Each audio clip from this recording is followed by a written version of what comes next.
All right, not too sure what's going on with the camera angle and everything. YouTube appears to have changed its app, but welcome back. Not expecting a lot of people to turn up. I'm literally just popping the camera on and wanted to ramble about the last gamble. A little poetry there. Right, so as you may know, I've had some concerns about large rule books recently, and I've also had some fairly pointed thoughts on them about large rule books. And I think this might be a nice contrast to have a look at The Last Gamble and what Danny Parker, the designer, has been doing here and see where there might be a few differences. First of all, number one. Number two, no game is perfect, right? I think we all can accept that that is a fact. We aspire for things to be perfect. We would love things to be perfect, but they never are. So we'll have a look at some of those things. I'm not doing a shrink rip because I think there's already half a dozen of them out there, and they're all very long. This really, if I had had a chance to actually put a label on it before it went live, because I'm a dumbass, I would have said, hey, we're having a discussion about the game based on my reading of the first 20 pages of rules, having a look at the components and stuff like that. So I thought that might be fun. So first things first, very first thing I noticed that was is unique as far as I'm aware for any Compass game. This is the first Compass game I've seen where, and this is one of the extra maps, I guess it's for a smaller battle, it's called Battle Before the Muse, probably near the high tide, or maybe it's hypothetical. I really don't know. I haven't read the scenario rulebook. We'll look up here. Compass Games logo is not in the big bright yellow doohickey like they do like this on the map. And that's super interesting for me. Number one, it doesn't take you out of the theme. It's very subtle, and the same can be said here for the actual large two maps put together. There's no glaring logos anywhere, which is just really, really nice. So kudos to the gang for doing that at Compass Games. It keeps the immersion, and it doesn't break things up, and it adds to the theme by keeping nice, subtle logos on the maps. Wonderful. Kind of an odd thing to start with, but there you go. A lot of folks have said, oh my gosh, another bulge game. Why do I need this one? Sure, it's a deluxe designer signature. It'll never happen again. You should get it. Edition. I will tell you this, after a quick skim read of the historical study, and I can kind of summarize it down for you if you like. There's an order of battle for each side, basically by day, and it goes into what units are attached to what formations, with a lot of heavy footnoting. There are details around little historical tidbits that go on. That really starts, let me go back, that starts at 44 and runs then through all the Allied stuff, right? 17th Airborne Division, 87th Infantry, 6th Armored. Some nice photographs in here as well that I've not seen before. 26th Infantry Division, you got it all, and then little commentary about the various formations and what went on with them and bits and pieces like that. And that runs all the way, and there's also got all the British there as well. Weapons, different weapon types, and so that's up to page 98, right? And then it gets into some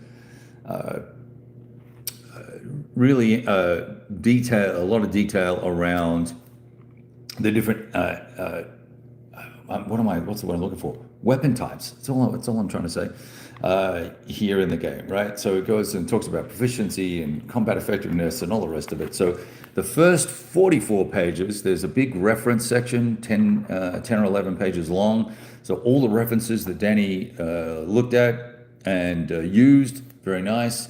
And then there's the historical overview, which I think is 30. I think I said 33, right? So 32 pages. Some nice full color maps in here as well. Very detailed. I'm going to be having a detailed look at that, read of that before I play. So I think, I don't know what I would say this is worth. It's 100 and some, is it 100 pages? Yeah, 120 pages. Would I pay $30, $40 for it? Yeah, probably would. If I was, totally into the Battle of the Bulge, I would pay that. So that's half the price of the game, I think, roughly. So value for money right there, and an amazing job just alone for that. Super impressed with the map quality too. It's the thick cardboard again. They've got this nice stock. You're going to want to put Plex on it because it is going to pop up, and even reverse folding is going to make it pop up. But I think also this will be somewhat waterproof, if not water resistant. So there's that.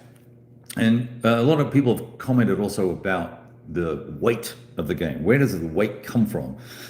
Well, we can see these two booklets here, and there's a third for the actual scenarios, which actually this has got other stuff in it as well. Let me just have a quick look at this. I should have looked at this in more detail earlier. Yeah, so designer notes are in the back here, starting at page 33, running, wow. Yeah, and I want to read those in detail as well. Look at that. So there's some cool examples in here and showing you the history and what happened in the game, which you can also see on Facebook. He's posting some of these examples online. Some fantastic photography in here that I've never seen before. So there's designer notes, and then there's these variants and the different scenarios, which they're also scenario cards. And I'm going to get to this, is going to lead me to where the weight comes from, right? So there's a lot, this is not all of them, a lot of cards, a lot of sheets for cards. Like here's another swag of them here. All right. Now, many of them are per scenario. So for instance, there's special rules, and this is one of the challenges, right, with Bulge games. You saw if you watched any of my old videos, probably frustration with Time for Trumpets. I had a real hard time distilling what was supposed to happen when within the context of the rules for, December 16th and December 17th, and what happened, the PM turn with certain formations and things like that. Well, here's a nice handy dandy. This is a great idea. Handy dandy summary chart of all the unique reference rules, and a note about them. When does it apply? With some conditionals here, whether things are released or arriving or whatever the case may be, or withdrawn. So we've got that, which I really like a lot. That will help us. What's on the back here? Yeah, temporary rules as well. Another thing that just comes with the territory. So scenario then has setup charts for everybody. I'm still a fan of just print it out and tell me the hex number, right? I tend to lay the counters out, then put them on the map, so it's kind of a double move thing, but that's okay. So there's all this air order of appearance. There's a lot of that. All right, so there's all that good stuff. That's all for the primary scenario, just to get yourself set up and get going. So that's pretty nifty. And then the other thing that I liked here was breaking out some of the variant rules and optional rules, and having some a nice list for those. I thought that was cool. And I won't go into all there's movement example charts, temporary rules tables, artillery modifications, terrain effects, combat modification tables, air tables, commando tables, weather tables, bridge tables, you name it, there's a table. So lots of detail, and then very, very similar to Time for Trumpets. My understanding was that Bruno, and is it Singali? I always get his last name wrong. Singali or Chingali, depending on where you come from, I don't know. And Danny were either looking at or playing The Last Gamble at a con recently, and that they're both what I would call probably, the last two game designers who are deeply accredited aficionados of the bulge, and they get it down pat, and they were having a fine old time with each other at the con, which I think is lovely. Right, so let's talk about rule books, right? Put this all to one side, and I think did I show you the counters? Like I said, I'm not doing a shrink grip, but they're here. They're lovely. They're all, die cuts are great, etc. I've read the first, I'm going to move this here. I've read the first 20 pages of the rules. And one thing before I get into it, one thing I did note, sort of a little bit of a downside here. This game has been printed for quite a while. Because there are included in the box corrections for gameplay dated November 29th, 2023. So I'm not sure what the delay was in getting it out, but there's a couple pages of stuff. There's edits to the order of appearance. That's a thing. Temporary rules tables, there's an edit there. On the back, there's a couple of clarifications. There's a typo on the map. There's also some game rule clarifications, and some notes about notes in historical study that are incorrect, I guess, that are fixes, and clarifications on setup. So, like I said, nothing's perfect.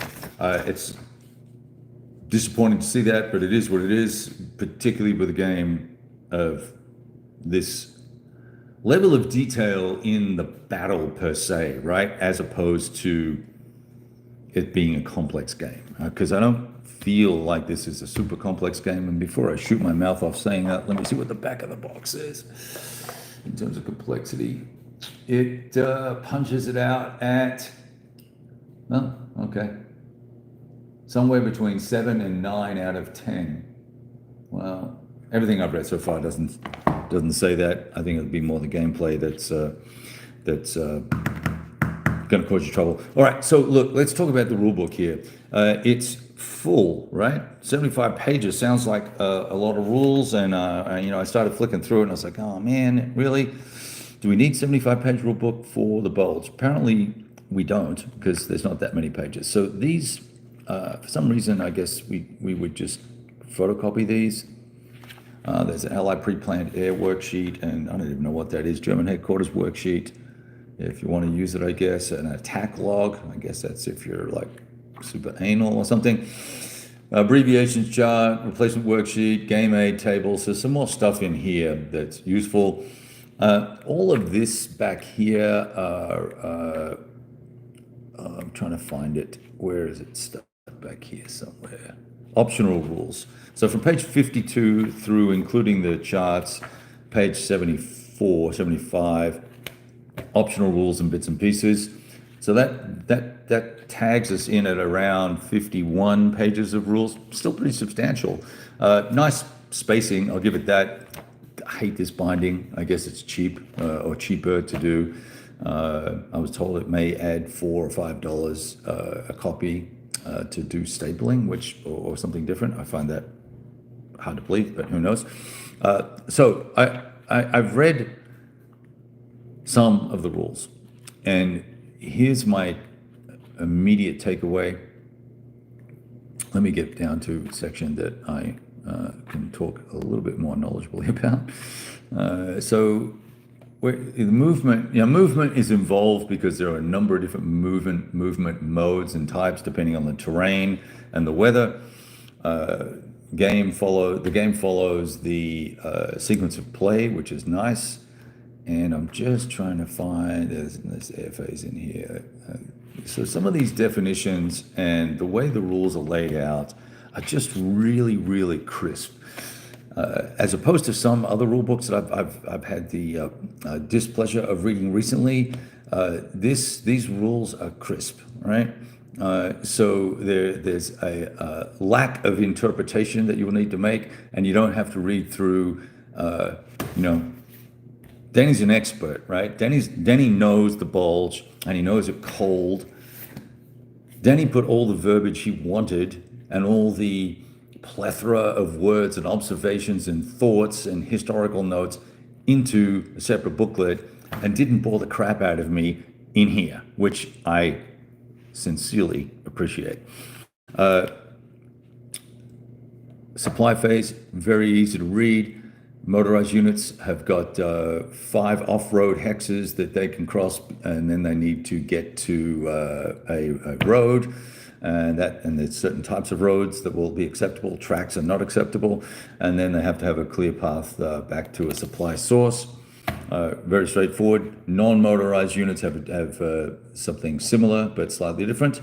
And because I think they can use trails. It's not tracks, it's trails. They can use trails. I don't know if you can actually see these or not, but anyway. So fuel capture explains how that all works. Once again, super crisp and clean. And replacement phase. So I really, really like this rule book so far. Now, I have not got into all the details yet. I'm not up to page 30, but I'm pleased so far, and I will add commentary and update as we go, as we get into this, and I'm hoping that it'll be an exciting time. I'm probably not setting this game up to play immediately. I have a significant number of games that are coming in, a couple of which are early releases of some titles that folks have been waiting on for a while. And I made a commitment to a publisher to get that on the table and post some gameplay notes. So we'll be doing that first, assuming that it arrives in the next week or so. In the meantime, I'll be reading these rules, and I'm understanding from Danny, I actually messaged with him this morning or yesterday, last night, that there's a updated rule book going to be online. And I would guess that, we'll be able to print that 50 pages out and also ring bind it, put it in a folder. It'll be much easier and nicer to use than this glue binding method. There's probably a specific name for this type of binding, but whatever it is, I'm not a fan of it. So I'll be waiting on that to come. But in the meantime, we're going to read the rules. We're going to meander through some of these setup charts and bits and pieces, have a look at the map, because the map is beautiful. I don't know if can we zoom in here? Yeah, we can. The map has got these lovely shades of green, and it's got a lot of fantastic detail here. Hundreds of different villages and towns, hamlets and townships and all sorts of stuff going on. So I'm excited to get this to the table, and it's really going to depend on game flow, what's coming through, particularly given I've got an OCS title running in the background behind me here to my left. So anyway, there we go. I just thought I would share this. And Kai is asking how long the rule book is. Yeah, that's cute. I've shared that. All right, here we have it. I hope you guys enjoyed that quick little look and my little early take on the rule book layout, format, and what's the right word I want to use? Clarity and conciseness. Seems good so far. All right, all the best, folks. Hope you guys have a wonderful day. Go roll some dice.